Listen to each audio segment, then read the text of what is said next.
small-scale local sustainable development. And I'm gonna talk a little bit about Jack Reid's academic trajectory.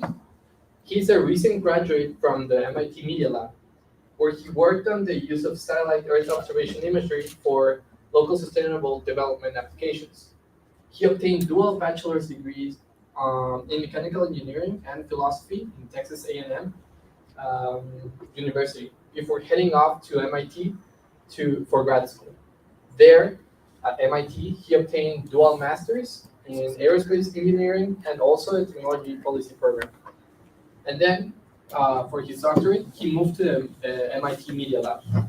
He recently started working at the U.S. Government Accountability Office, where he advises the U.S. Congress on science and technology policy issues. So without further ado, I would like you to give a round of applause for Dr. Jack Reid.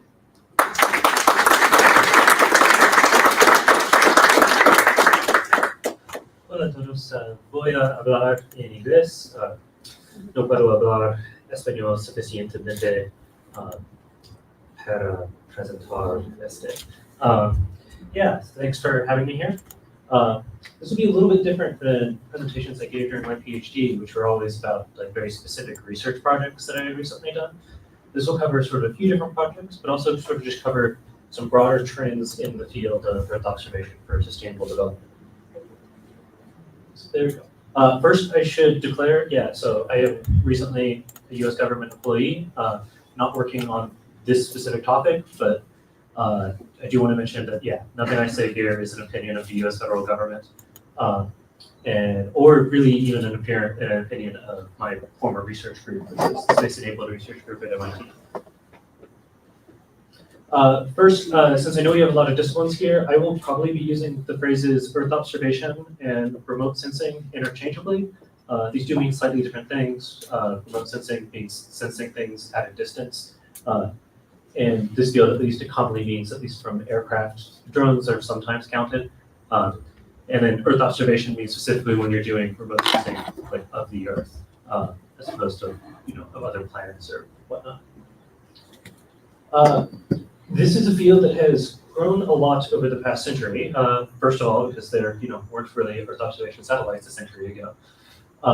But we've seen them rapidly increase in number. These are just a subset of government civilian Earth observation satellites. Over these few decades here, you can see this number has gone dramatically up. It's continued to go dramatically up.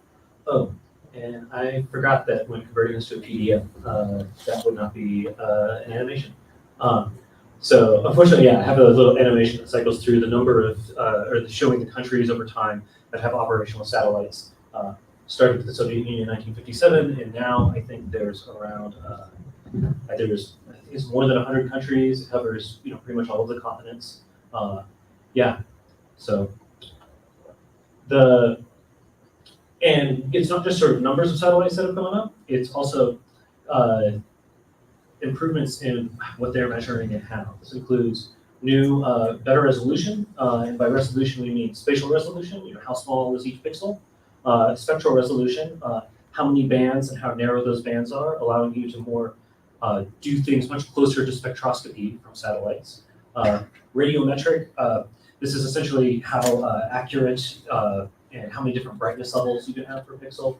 And temporal, how frequently you're revisiting each space. We've seen entirely new data types from synthetic aperture radar, looking at clouds and take images at night. LiDAR, which can provide sort of 3D geometry of the surface of the Earth, and even gravitational field anomalies, which is what the gray satellites do, which can even tell us about water levels in underground aquifers around the world. We've also, of course, seen immense improvements in ways of processing the data. I'll be getting into that a little bit more. This is an old diagram sort of showing the diversity of where different satellites sit along both spatial resolution and temporal resolution. Obviously, that's just two axes. I've been looking for a more up-to-date version of this graph, maybe even with more dimensions, and been unable to find one. I imagine it would get very busy if you try to do this nowadays.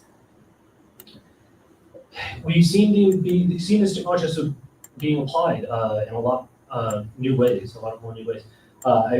Disaster response has been one of the classic ones. but the speed of response has dramatically dramatically increased. In 2017, for instance, there was both an earthquake in Mexico City, as I'm sure you all are aware, and there was a hurricane that hit Puerto Rico.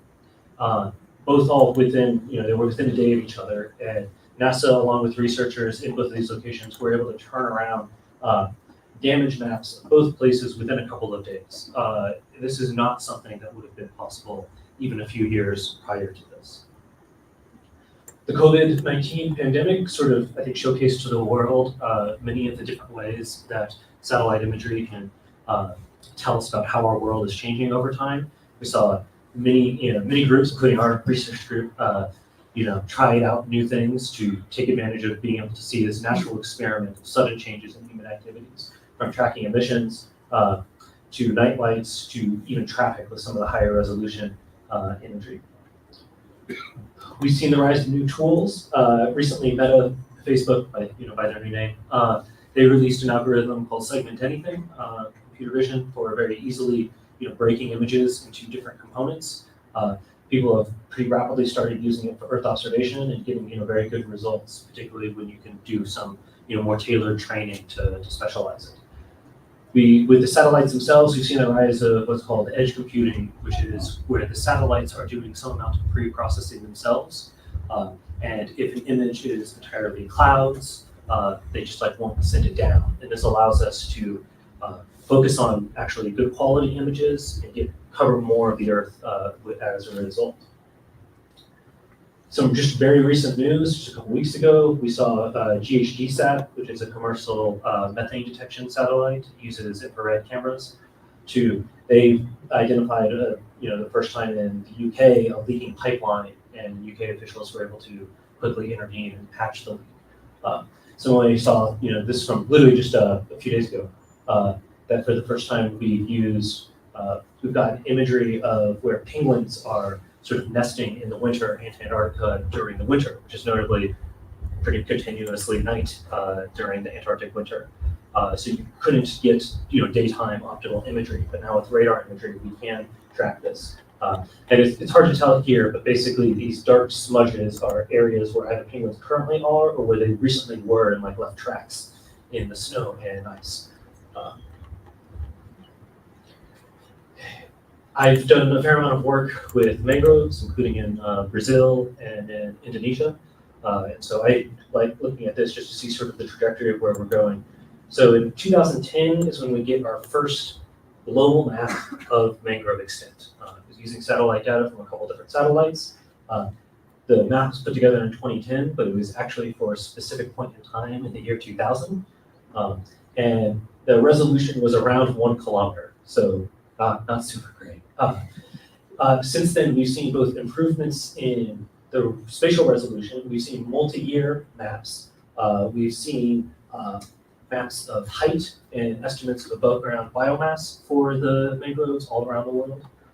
We've seen attribution to particularly gain loss drivers. So we can say, hey, the mangroves here were replaced with rice farms. The mangroves here got eroded and are now part of the ocean. The mangroves here got torn down and replaced with factories, kind of thing. And we've had, including, where you can get estimates of what kind of economic benefit mangroves have for minimizing damage due to hurricanes and cyclones. So and you can see it's been sort of rapidly increasing in the past few years, largely due to advances in computation and the availability of the data. Just to mention a few of the projects of my research group, we looked at gold mining in Ghana, sort of identifying both what were large industrial mines, but also what they call artisanal mines. So you'd say, informal mining by small groups of people that's unregulated. So identifying that for the first time and tracking, what impacts that has had on the rivers, because gold mining tends to result in a lot of dirt and other chemicals being washed into the rivers, which then has impacts on the nearby forests. One of the major projects is working with the city of Rio de Janeiro, looking at how their mangroves have been changing over time and the economic impacts that has on some of the poorer communities that live quite close by them and rely on these mangroves for fishing, for some wood harvesting and the like. in Lake Nokwe, we've been able to track both an invasive aquatic plant species called water hyacinth, which is actually it's native to Brazil, but then it got spread sort of all over the world in a problematic way. Both in tracking that and the sort of fishing pins that folks build in this lake as well, and use that to inform some harvesting practices by sort of a socially conscious company that harvests the water hyacinth and dries it up and turns it into various products, thereby clearing the waterways and preventing mosquito breeding grounds. In Indonesia, we worked with a small town there called Pekalongan, dealing with flooding and subsidence, looking at how the coastline is changing, how more and more of the city and the nearby farms are flooding each year, and considering different intervention methods from expanding some of the mangrove forests that are nearby to building a seawall and the like. These are all fairly small scale areas that are, it's different than how satellite imagery has historically been applied, which has tended to be, on national, global levels, sometimes multiple countries together. This instead is looking at, neighborhoods of towns instead, and being able to bring the benefits of satellite imagery to much smaller communities with much more, specific applications. Instead of just looking at, drought, for instance, or wildfires in general, we can now answer questions that specific communities have. There's a lot of opportunities and challenges ahead of us. You mentioned some here. I guess that there's a lot more Earth observation satellites. Increasingly, there is a large number of commercial private company satellites. The question is, are they actually being designed for sustainable development applications? We're getting more data, and coming along with that is how accessible is that data, and at what price. Get into this a little bit more. And obviously, we're getting more analysis, right? We've seen the rise of machine learning and AI, and also just computers have gotten cheaper. And so then the question is, is the analysis that we're generating, in academia and in private companies, is it what communities actually need? And is it empowering these communities, or is it mostly about sort of controlling these communities? Which is something we very much run into with the gold mining in Ghana, right? The question is, what is this information to be used for? Yes, the sort of small scale gold mining has negative impacts on the nearby environment, but it's also really the only means of subsistence for some of these, poorer communities, right? So the question is, who is going to be using this data? Is it primarily just the government to shut them down and send them into deeper poverty, or is it to work, more cooperatively to figure out how they can do this without impacting the environment? We'll go through each of these in turn in a little bit more detail. First, commercial companies. This is already a year or two out of date, but this sort of shows the vast number of companies that are operating in this space. This actual satellite operators themselves are mostly in this box here on the left. As you can see, there's quite a lot of them. Some of them are, the big classic defense aerospace companies. You got Airbus in there, but a lot of them are much newer, and they're not even all like, U.S. based or European based. Pixel here is a hyperspectral satellite company that is based out of India, for instance. There's various right over here. Now, I do want to point out, I think, what I believe are some issues with how these companies frame themselves. By and large, these satellite operators frame themselves as technology companies. They are, which I get. I love nerding out about the design of these satellites and what they can do. I would love to work on the hardware of these satellites, but I think that can often distract us. A lot of these companies, they're like, oh, we can design a better, in the case of Planet, very small scale optical imagery satellites. They started with just a few number of bands, red, green, blue, and infrared. They've since expanded those to like 8 bands. And they're like, if we can do this well, we can get enough satellites up there that we can image the entire Earth once a day. It was a great idea. It is a great idea. At the same time, the way they sell themselves, this is from just a screenshot from their homepage. Go to planet.com. This is near the top. And you see them talking about the satellites. They talk about differentiated data. They talk about myriad of industries, including agriculture, forestry, mapping, and government. But this is really all about the satellites. It's not really about those applications at all. You see this with, I mentioned Pixel. This is a hyperspectral satellite startup based out of India. Once again, you go to their web page, this is what you see. You see them talking about their hyperspectral constellation. They're beaming down 10 times more information. Their high spectral resolution daily imagery. This is what they're selling. They're predominantly selling technology. They're not selling what this actually will mean to you.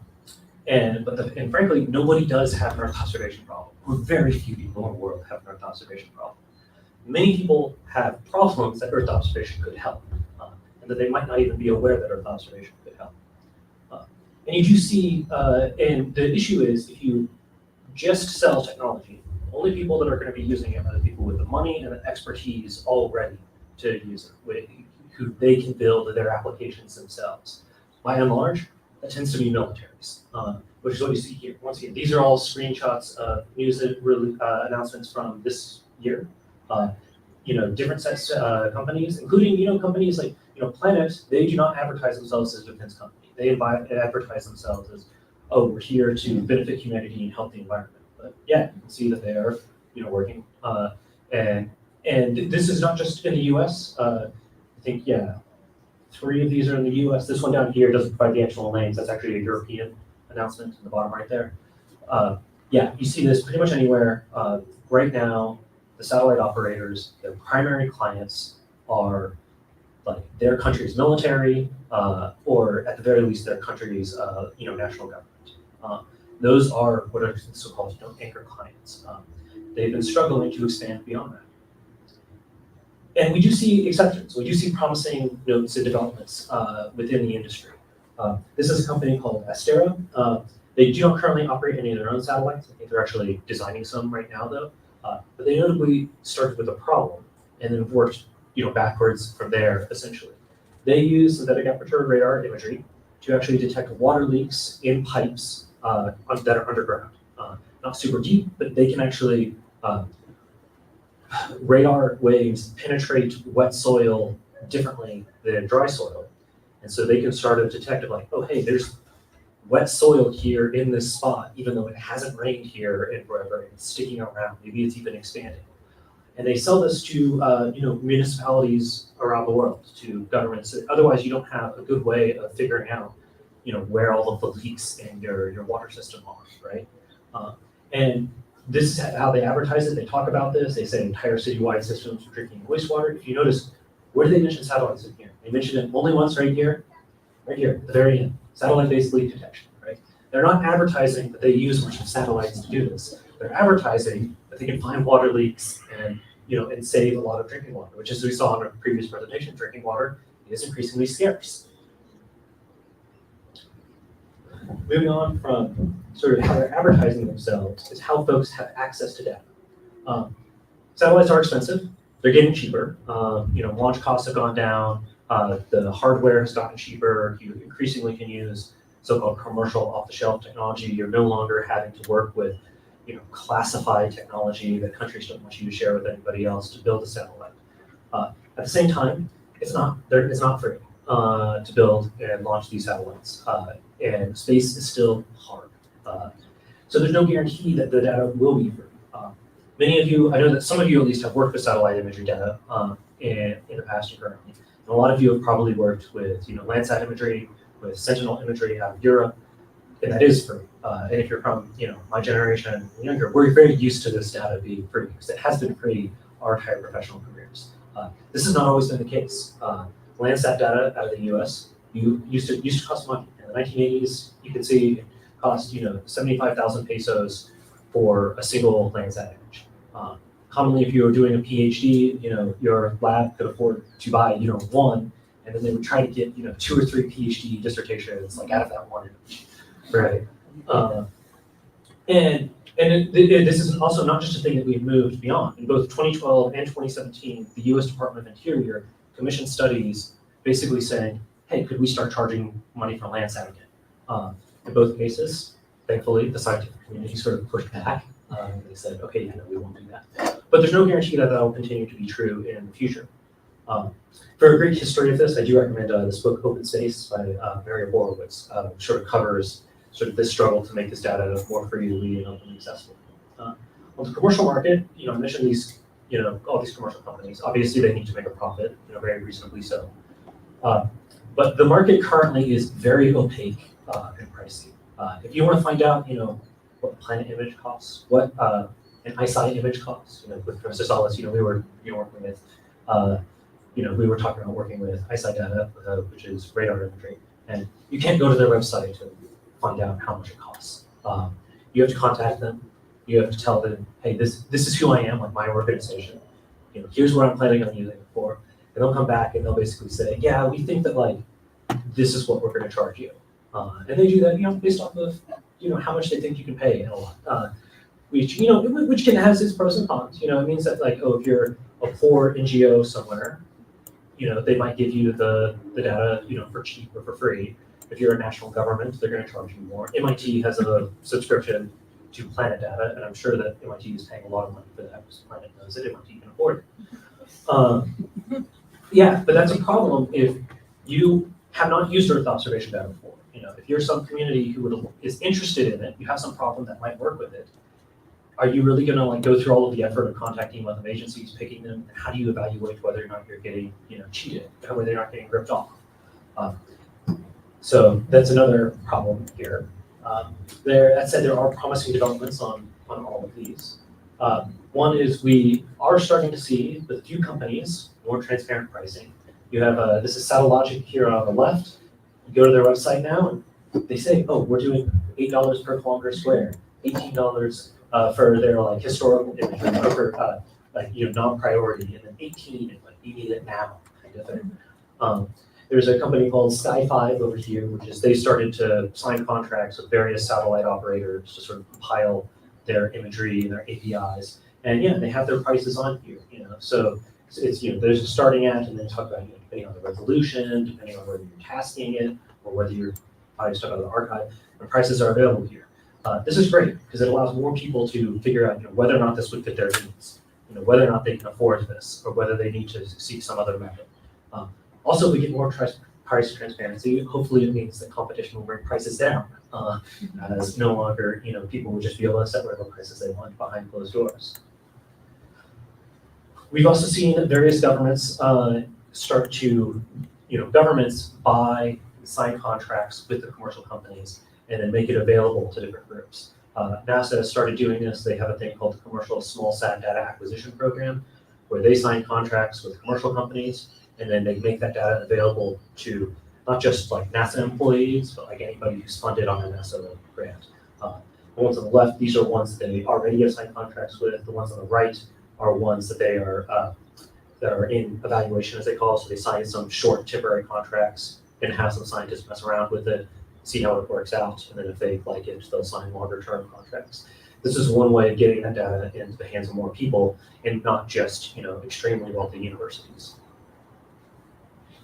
We're also seeing some new sort of stakeholder ownership models, which is excellent to see. So MethaneSat is it's a methane detection satellite that is planned to be launched, I believe next year is their current schedule. We'll see if it gets pushed back. Satellite launches often get pushed back. But this is, it's being funded partially by the Bezos Earth Fund, so like Jeff Bezos at Amazon. But the people who are going to sort of own and operate it, it's the Environmental Defense Fund primarily, and the New Zealand Space Agency is cooperating with them to actually help them like get it into space, right? And so the Environmental Defense Fund, they're an NGO, they're an environmental NGO that has activities in different parts of the world. So as far as I know, this is really one of the first times that we've seen this. And their plan is to make the data from this satellite freely available. So they're just going to start publishing both the processed, we've detected plumes here, but they're also going to be publishing the raw data, the raw infrared imagery for people to do whatever they want with.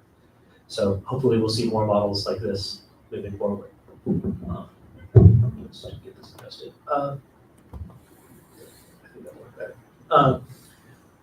In terms of access, cloud computing and APIs, used to, if you wanted a Landsat image, you had to put in a request and they would mail you a CD. That is no longer the case, thankfully. Now, there is an API where you can sort of directly request images, using a command line or through an internet browser. Not all satellite companies do this, unfortunately. Some you still have to literally communicate with somebody via email or phone, and then they'll send you a download link. But thankfully, we're moving past that. But then various of the big cloud providers they've started to populate their own services. They just go ahead and automatically import at least like the freely available government imagery. We've seen this with Google Earth Engine, Microsoft's Planetary Computer, and AWS. And so now you don't even need to download, in some cases, gigabytes or terabytes of data to your own computer and have an extremely fancy computer to process that amount of data. They're already on the cloud and you can work with them directly there. And so this is another hopeful trend. Once again, this gets this data in the hands of more people around the world, for cheaper. Still not everybody, right? Like not everybody is going to be able to, work with AWS, but at the very least, universities will. We've also seen efforts at various forms of government capacity building. NASA has a program called Develop that has been around for a few years now, where they basically pair folks who do not have Earth observation or GIS, geospatial information systems experience with a NASA team for a particular project, work with them for about 2 months to get them up to speed and work on that particular applied project, and then they can go back to their community and continue to work on it after that. Right now, it's the participants have to come to the US. The projects can be based anywhere. And so I hope that we see more things like this, and particularly more things, obviously that reach outside the US as well. We've also seen increasing attention to environmental justice, basically attention to poor communities, disadvantaged communities, and their needs, not just sort of the issues of national concern or international concern. We see NASA beginning to host some environmental justice workshops and actually inviting community activist organizations, not just inviting scientists and engineers, which has been great to see. This is part of a broader U.S. government push under the current presidential administration to prioritize this. It's called the Justice for You plan. In many ways, NASA is behind in a lot of regards. Many other countries have been doing this kind of thing for quite some time. Mexico, actually, the Mexican Space Agency, they recently announced an agreement with Satellogic to operate some Earth observation satellites, and it was explicitly for agriculture, census, and defense applications, right? So there, it's not just science, like NASA tends to focus on. Another example, you can also see this just as an example of these sometimes different priorities. NISAR is an upcoming satellite program. It's joint between the US and India. And it has 2 different radar imagers on it. The one that NASA is doing is meant for mapping the entire world, predominantly for scientific purposes, at a good resolution, but not super high resolution. And then the other imager that's on there is what India is providing, what ISRO is providing, and it is much higher resolution, but it is intended for practical applications like agriculture and disaster response. Notably, because it's high resolution, they don't have the bandwidth to map the entire world, so it's basically only going to be operating over India. But that sort of shows the countries having different priorities on what could be done, right? It doesn't all have to just be global science. Recently, we've also seen this rise of sort of a subfield called critical remote sensing, which does take a more critical, justice-oriented approach to remote sensing. They tend to sort of frame their activities around three kinds of activities. One is expose, use Earth observation to reveal social, economic, and environmental injustices and clandestine activities. So they look at, recently, actually I should have included in here, that it just came out on the news quite recently, but refugees fleeing Ethiopia, they would cross into Yemen, they were crossing into Saudi Arabia, and Amnesty International recently published a report that many Saudi border guards were just gunning down refugees who tried to cross the border. And part of how that was confirmed and verified was, in fact, using satellite imagery, high-resolution satellite imagery to show, because survivors of these refugees would talk, they would say, hey, this happened on this date. And then researchers could be like, oh, we can go look at an image of that date, and we can, in some cases, see bodies on the ground. Engagement, which means acknowledging that remotely sensed data is situated, that it is commonly designed with either global scientific or military purposes in mind, and that you do need to work with local communities and stakeholders to actually understand what the satellites are taking images of. And I'll talk a little bit more about that in a moment. And then finally, empowering, which is working with these groups so that they can use this imagery for themselves. I would say the second two is something that's space enabled that we did a lot of. We talked about some potential projects in the exposed category, but we haven't done too much of that. And to get in a little bit more about the approach that we do, and there's other people who are sort of putting out approaches for doing this kind of work, thankfully.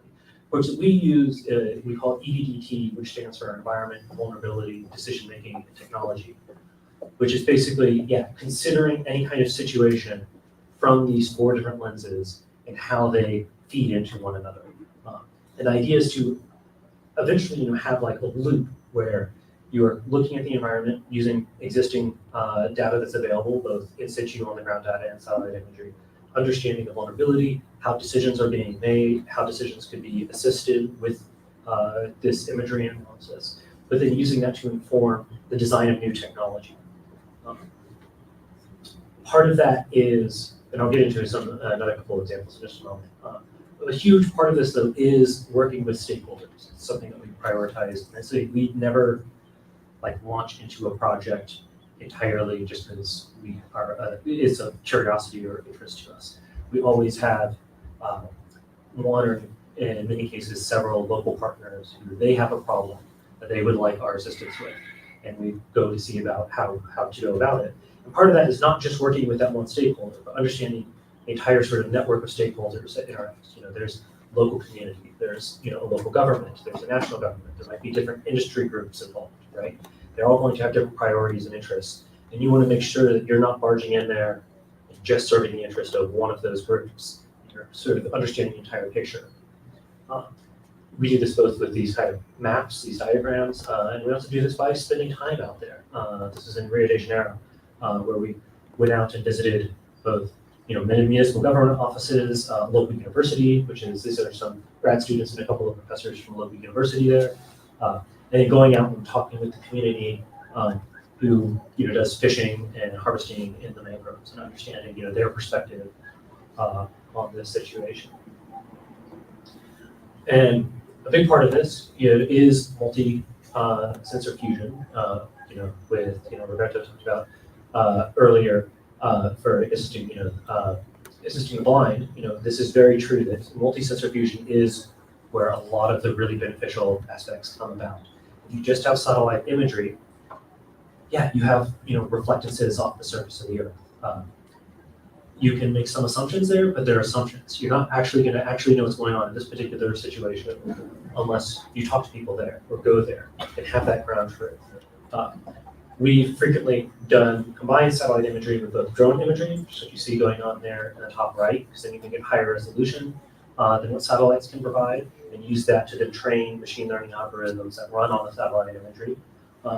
We also, in this case, what we needed to help feed into the model, sort of showing where the water hyacinths, where this plant in the water was right now, and where it was going to be growing. We needed more information about the water quality. And so we figured out what's a design for a cheap sensor that measures temperature and salinity and I think nitrogen level as well. And that we figured out a cheap design could be sourced via parts available in Benin, this is in West Africa, and assembled by them and then deployed and would still report to a computer, report to a server, and that could feed into the analysis, right? That's not something that satellite imagery alone is going to get you, but it was very critical for informing these models. Another aspect of what we do that we try to focus on is we tend to not necessarily directly solve problems, I guess I would say. We don't tend to offer, hey, here's the solution to your problem. We tend to provide them communities with the information so that they can make informed decisions themselves. A lot of times it's what we call decision support systems. So they can be these sort of interfaces, interactive interfaces. It doesn't have to be on a computer. It can also be sort of pen and paper as well. It's to show, hey, this is the information that you asked for. Here's how it is. You can do simulation forecast about, if you put a seawall here, you here's what's likely to happen, here's what it's likely to cost, but then let those communities actually make the decisions for themselves. This had to do with turning old cranberry farms in Massachusetts back into sort of wilderness areas, right? And understanding what would be the impacts in terms of carbon and biodiversity for different farms to be turned back in, as opposed to just saying, yeah, we're picking these 10 farms and we're going to turn them back into wilderness areas. One of the lovely things that that's now possible though is working with folks all around the world, right? I think pre-pandemic, we would do some work, we would try to visit the local sites, a couple of times a year, which we still try to do nowadays. But like that was really the only time when you could get really good work done with the local communities is when we were there, or sometimes they would come to MIT in Boston. But with now with Zoom and post-pandemic, we were able to do more work on an ongoing basis remotely with folks around the world, and we worked with Professor Salas here, looking at COVID-19 response in municipal areas around the world, and that was excellent because no longer was it this hub and spoke model where it was space enabled. We are going to be working with Professor Salas, and separately we're going to be working with the city of Rio de Janeiro. There was still an element of that, but we started to be able to have joint meetings where you had, where we could have folks from all of these different localities in, on the same call in discussions, which was immensely helpful in some cases. We saw, you notice on here, we're working both with Angola and with Brazil. Both of these countries speak Portuguese. They ended up on one of the calls speaking with Portuguese, and the scheduling talks afterwards to sort of compare and contrast some of the COVID-19 response work that they were doing, right? I do not speak Portuguese, I speak Polish Portuguese, and I speak Spanish. So that's not something that I could have directly provided for them, being this English-speaking intermediary.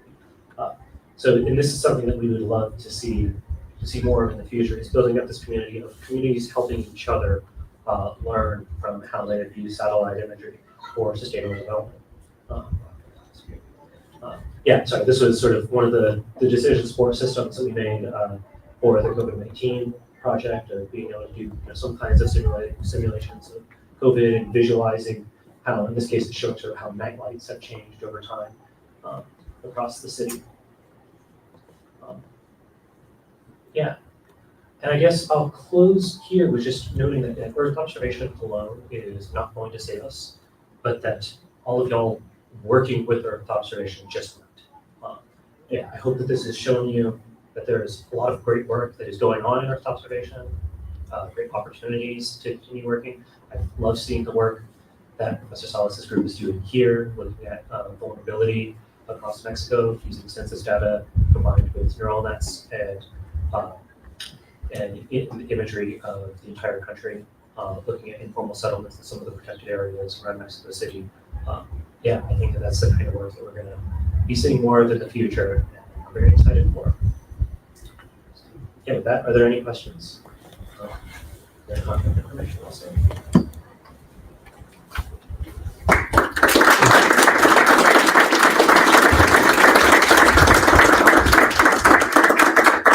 Okay, so we can go to the round of questions. I don't know if anyone has a particular question.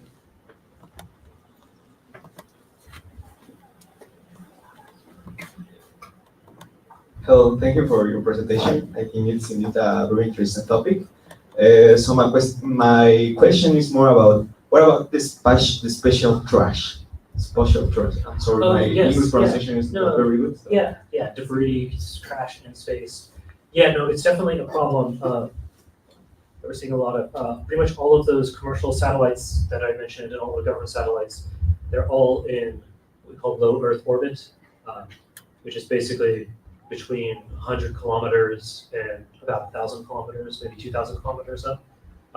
It's a very relatively small area. It's also where all of Starlink satellites are.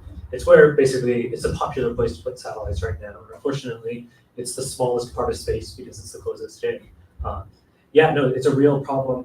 There are other, the Space Enabled Research Group that I was a part of we sort of had two halves. Like one half of us was focused on the Earth, doing stuff like this. That's where I sat. The other half of us was focused on sustainability in space. And yeah, there's efforts being done right now to put together what's called a space sustainability rating, which is basically like rate every satellite on like how sustainable it is, because then you can start, pointing fingers at the companies that are scoring badly on this system and being like, hey, you need to do better. And maybe governments will also start, punishing them for it. And we are starting to see it actually literally 2 days ago. Yeah, I think it was 2 days ago. The U.S. FCC, the Federal Communications Commission, which regulates like radio licensing and everything, they fined a company for the first time because when the company launched a satellite, they said, this is what we're going to do when the satellite is like done and dead, so that it won't be in the way of everything. But then they didn't actually leave themselves with enough fuel on their satellite to do that. So satellite's still sitting like pretty close to where it was. And for the first time, yeah, the US has fined them and made them in responsibility so that if their satellite crashes into anything in the future, like that company will be held liable. So yeah, hopefully we'll start to see, more activities like that. And you definitely see some excellent international talks on this, because that is, space is fundamentally international. And a lot of, I think pretty much every collision that has happened thus far has been between two different countries, like satellites. So yeah, it definitely is going to take international efforts to address. Thank you. Yeah.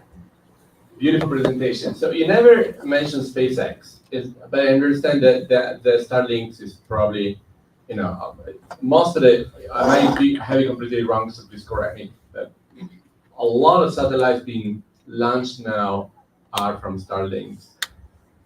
Yes, it's more than a lot. I think it's something like 40% of satellites in orbit right now are owned by Elon Musk. Yeah. Right, and now doesn't this create some security? I don't know if you call it like that, a risk. I mean, it's a little bit scary that eventually one company or one man is holding so much power, and we heard that in Ukraine at some point is stopped communication. So any thoughts about that, that we are really, really becoming so dependent on just one particular company? Yes, yeah, I definitely have concerns.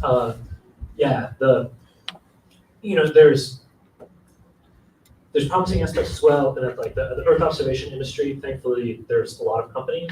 We don't have a monopoly in the same way that SpaceX does, sort of with Starlink, it taking up so much of the communication space. So Earth observation is relative to diversified. There are other rocket companies, small launch companies that are coming up and that are starting to launch. Actually, quite a few of the commercial Earth observation satellites have launched with Rocket Lab, which is a New Zealand-based company. They also launched from the US. Yeah, we'll see if Blue Origin ever gets going or not. It definitely. I definitely have concerns. Even beyond Elon Musk in particular, obviously Jeff Bezos has a lot of sway in this as well. It is a relatively small number of people. I don't know exactly why space became the fashionable thing for billionaires to put a bunch of their money into. I know you go back 100 years ago, and it was like libraries and universities and hospitals, right? I'm not sure when and why space became a popular thing. Yeah, no, there's definitely concerns there. I think that's a big part of why remote sensing as a field has gotten started, is concerned with who is going to be using this data and capabilities, and for what, right? I mentioned this investigation that highlighted how human rights atrocities committed against Ethiopian refugees crossing into Saudi Arabia. You can just as easily use satellite imagery to track refugees and intercept them, right? For all we know, the Saudi Arabian government did that. We don't know that was the case, but they could have been doing it, right? So I definitely think who's using this data for what is a real concern.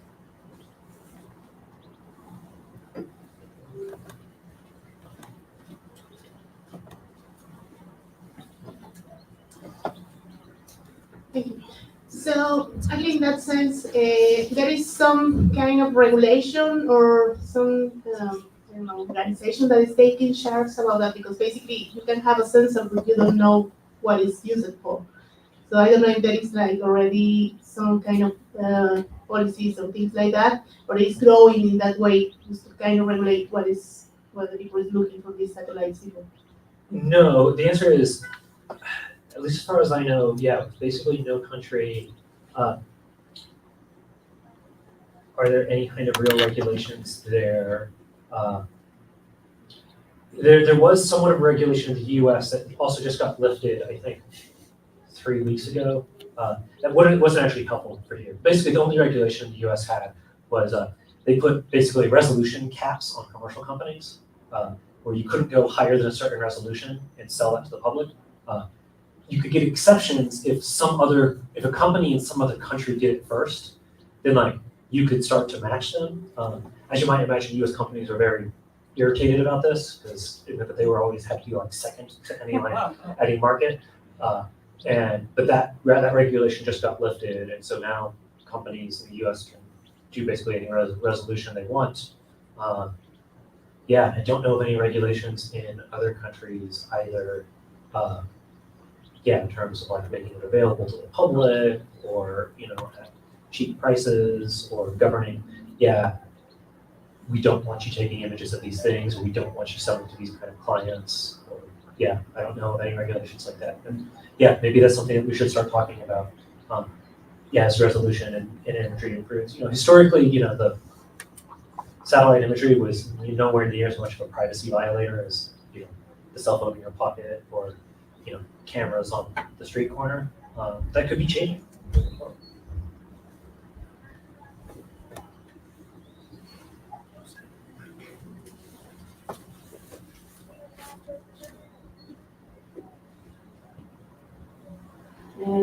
First, thank you for your presentation. It's amazing.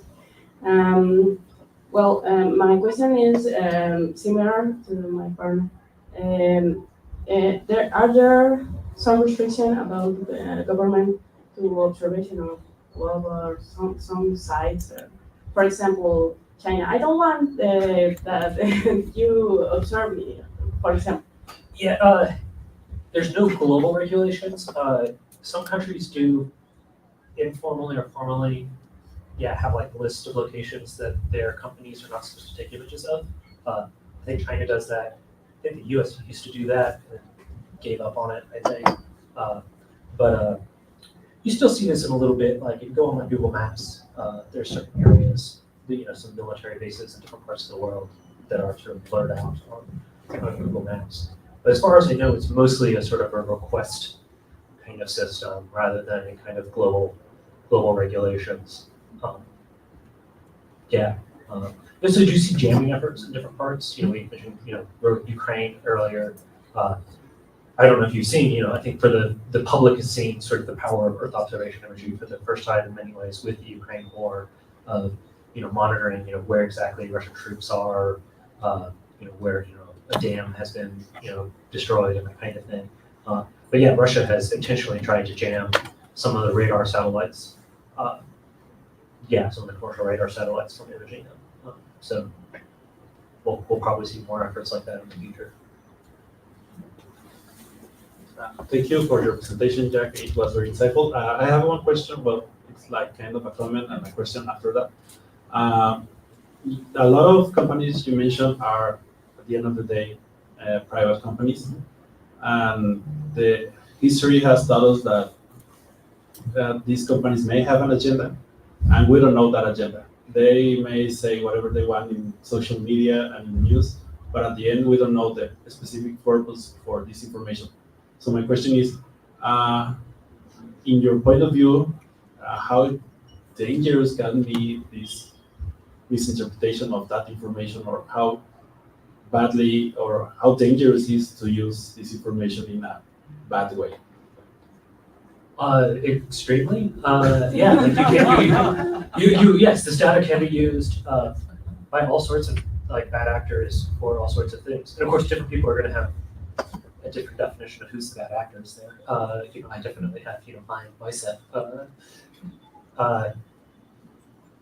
Yeah, no, and yeah, with the commercial company, they're selling to whoever, right? One of the, on the, non-military, non-government side, some of the biggest, private sector customers of this data are like oil and gas companies for keeping track of all of their assets around the world and monitoring things, and Wall Street or like financial trading firms that monitor oil and gas companies and international shipping.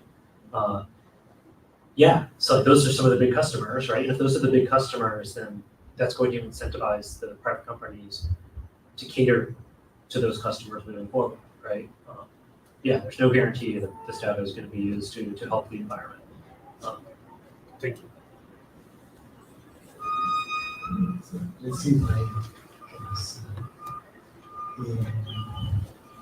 So my question is following: when you talk about image analysis of satellite data, are you talking about to do this do that manually or automatically?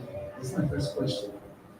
And my second question is, if you are talking about to do it automatically, how good are the tools available right now for everybody to do the analysis of that data? I don't know if you get the questions. Yeah, so it very much depends on what you're doing. If it comes to what's called a land cover classification, which let's get back through some of this.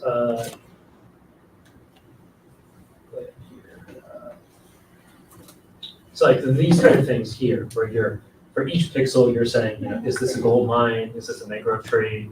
Kind of thing. This has gotten pretty darn good, I would say. A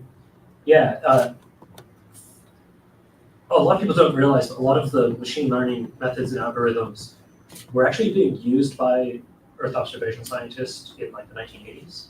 You can like pull up old textbooks of doing, like random forest algorithms and like support vectors and everything, because they were some of the few people that had both the data and if you're working for NASA, had access to computers to actually be able to run these back in the day.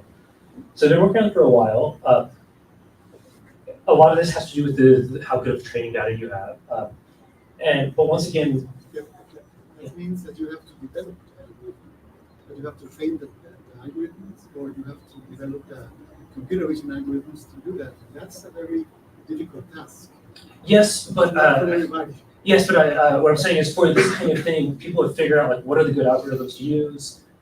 There's a lot of models out there that have been pre-trained for various applications, and then you can fine-tune to a particular application. This is sort of like a thing that is, well known and done kind of thing. Definitely still has issues with, what categories are you classifying things into, right? Different people are going to want to classify things, differently. Farmers going to want to classify things differently than, an indigenous person in the Amazon forest, right? So there's still issues there, but that's well done. I think where you see a lot of things that is more ambiguous in terms of what we're working on doing automatically is trying to extrapolate from directly classifying what is on the ground. Is it a building or is it trees or whatever? Going from that to other metrics like socioeconomic vulnerability, which is something Professor Salas is working on. Going to sometimes more specific categories, which you're starting to see use hyperspectral satellites being used for, and object detection, the higher resolution, starting to, rather than doing sort of pixel by pixel, being like, here's the bounds of a building, or I have identified that this is a tank and this is a car kind of thing, right? Obviously, computer vision has gotten, in general, has gotten a lot better. I would say that, pretty much almost what everybody's working on is sort of automated methods with very small exceptions, just because there's so much data, it is extremely difficult to do this all like manually by hand, which is what folks used to do decades ago.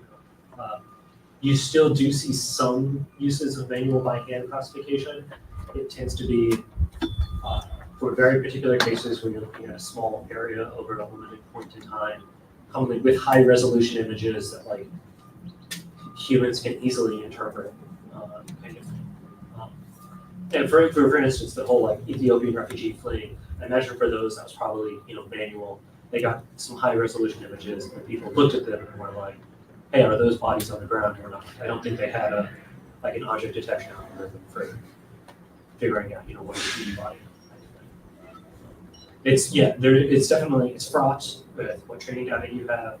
It's why, I emphasize the importance of working with local communities, going there, putting together in-situ sensors. We've seen various research efforts also of sort of building out multiple sets of training data in a way. You go and maybe like farmers in an area, you give them a map and you have them like draw boundaries on, different classes of land area as they define it, right? Like, so they're going to divide up their terrain into certain buckets of land. And separately, you go to the ranchers and you have them do the same thing. And then you have, the environmental government agency do the same thing. And they're going to have different categories. They're not all going to perfectly match farmland, forest, rivers, or whatever. The farmer, they're going to divide up farmland into like several different categories, and then they're just going to bucket like all of the ranch land into one category, right? And then training these algorithms differently and seeing the results, I think, in cooperation with those local communities, I think is very important. Any other questions? Okay. Thanks for the presentation. I have to difficult to speak English, so I will try. But I understand that the most clients of this information are private. So in the public sector, how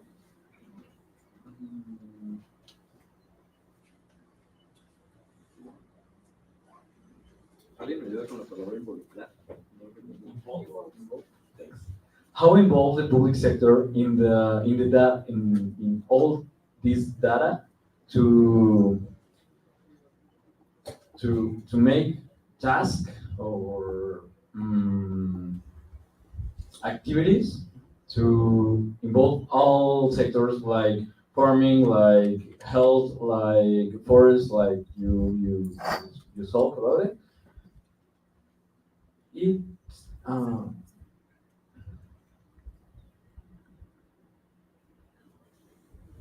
sorry. It is extremely uncommon to see that kind of thing. Unfortunately, it's something that's Space Enable that we are working on trying to push to see more of and to see involving those communities and their needs, even in the design of the satellite. And I think we're seeing steps towards that. With the NISAR satellite, with the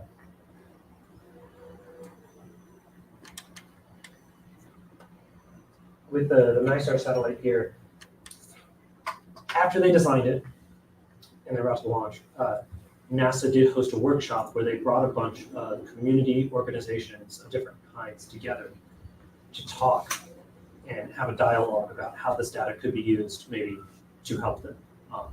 And that was the first time NASA has done anything like that.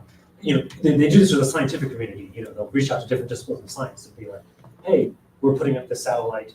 How do you think you're going to use the data? Is there anything we could do to make it easier for you? This is the first time that they had talked with like community organizations to do that. I think it's a good first step. However, this was done after the satellite was designed and when it was about to launch. I would love to see that kind of thing done before the satellite is even designed. Okay. Because I see the opportunity to the public sector or government of each country to develop plans interdisciplinary in the all areas, no? Politics, economics, health, farm, to reach goals to involve all the areas. And I see about the presentation that each country works individually. Yes, that is true. Yeah, you're right. It would be lovely to see more cooperation. We're starting to see that. So this does happen with weather forecasting. The countries around the world work together on their weather satellites, making sure that they're compatible, that they can share data, that they're covering different parts of the world and everything. That's like the one area where this is done. And I think we're starting to see more of that with some more of these kind of satellites as well, right? Obviously, you have the US and India working together on this satellite, but you also have seen the US and the European Union sort of coordinating on what they're going to prioritize working on. So the European Union, they've actually had a synthetic aperture radar satellite up for quite a few years now, called Sentinel-1. It's actually a pair of satellites. And so the question is like, why did they have one and like the US has not? This will be the US's first one here. And partly it was because Europe did. Europe was like, hey, we're going to do this. We're going to test it out and see how it goes.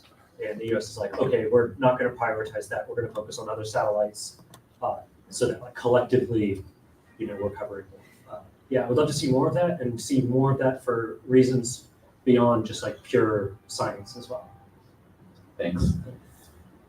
Also, just so everybody knows, I do read Spanish fairly well. So if you want to like email me questions in Spanish, I'm happy to like write Spanish answers to them. Okay, well, thank you for the presentation. I really appreciate everything you taught today. And so we're gonna give you a certificate of appreciation. So that because of your presentation today at Icasat 2023. So let's keep.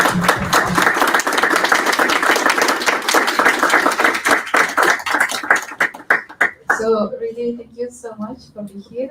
We appreciate the effort to share this information with us today. And this is a present for you too. Awesome. Thank you. Thank you. Thank you so much.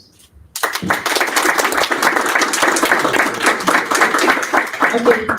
Entonces, por ahora, las actividades de la mañana, vamos a tener un proceso de 1 hora 15 aproximadamente y a las 4 en punto nos vemos para comenzar con la segunda y tercera ronda de las conferencias técnicas y después de eso tendremos un evento de pósters para los que son autores de pósters y esperemos que nos puedan acompañar justamente después de esas actividades, ya que tendremos una pequeña actividad cultural. No les voy a decir qué es para que estén pendientes, para que se queden, pero va a estar muy lindo. Entonces, espero que nos puedan acompañar. Nos vemos aquí a las 4 en punto. Entonces, muchas gracias.